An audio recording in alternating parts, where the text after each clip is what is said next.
অনেক ধন্যবাদ জানাচ্ছি মোহতারাম আমাদের টাকার বিনিময়ে।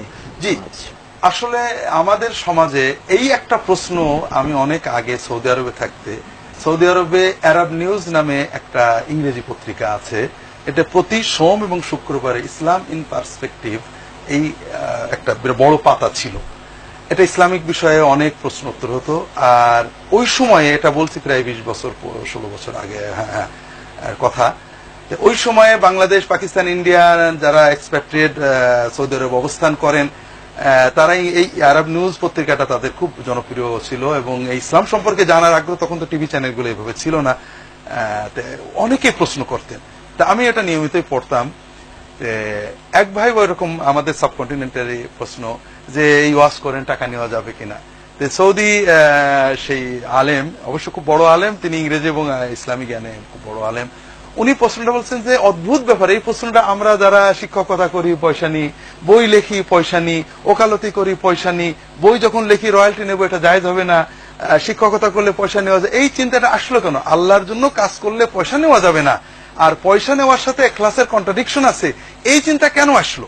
রাসূলুল্লাহ সাল্লাল্লাহু আলাইহি ওয়াসাল্লামের সময়ে, সাহাবীদের সময়ে, যারা মানে দ্বীনের এবং জাতির, একটা হলো দ্বীন আমার নিজের পালনীয় দ্বীন, এটার জন্য আমি পয়সা, আমি নামাজ পড়ে কাউকে বলতে পারি না ভাই নামাজ পড়ে আমাকে পয়সা দাও। আর একটা হলো সমাজ, রাষ্ট্র, অন্যান্য মানুষের প্রতি, এটা সমাজে ওয়াইজ রেখে দেওয়া, যারা দ্বীনের শিক্ষা প্রচার করবেন, স্কুল প্রতিষ্ঠান চালানো, এগুলো সমাজ এবং রাষ্ট্রের দায়িত্ব। এটা যদি কেউ করে, রাষ্ট্র পয়সা দেবে, না হলে সমাজ দেবে, না হলে কোনো ব্যক্তি দেবে। জি, আমরা আসছি। আসসালামু আলাইকুম। ওয়ালাইকুম আসসালাম। জি, সম্মানিত ভাই, প্রশ্ন করুন। জি জি, বলুন, প্রশ্ন করুন। ভাই, আমি জানতে চাচ্ছি যে আমাদের সমাজে যখন ছিচকেচকদের ধরা হয় আর কি, যেমন মসজিদে বা আশেপাশে থেকে কিছু টাকা চুরি করলো বা এরকম মসজিদে কোনো ঘড়ি নিয়ে গেল, ওই সময় যখন ধরা পড়ে তখন তাকে এমন ভাবে পেটানো হয় যেটা মানে আমাদের দেখতে খুবই খারাপ লাগে।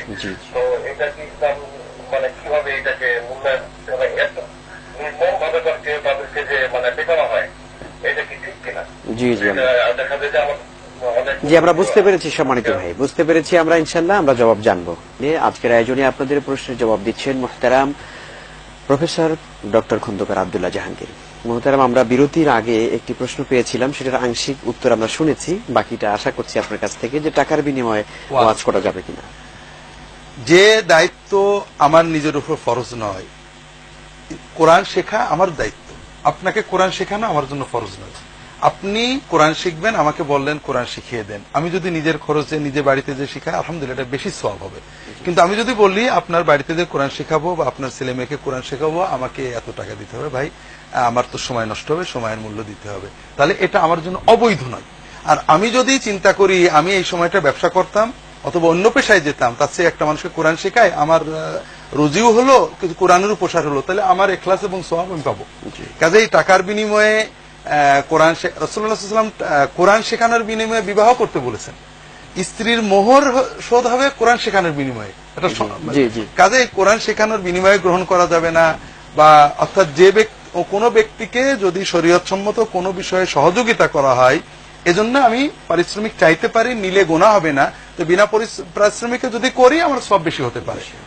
আর যদি ওয়াজ বা ধর্মীয় মসলা মাসাইল দেওয়া যাবে না, তাহলে ইমামতি করা যাবে না, তাহলে পরে মসজিদের খতিব হওয়া যাবে না, খতিবই তো ওয়াজ করেন, এরপরে মাদ্রাসায় শিক্ষকতা করা যাবে না, এগুলো হলো ইসলামকে প্রকারান্তরে বন্ধ এবং অচল করার চিন্তা। তাহলে একজন মানুষ এইসব পেশা না করে কোথায় যাবে, আর ইসলাম কিভাবে টিকে থাকবে?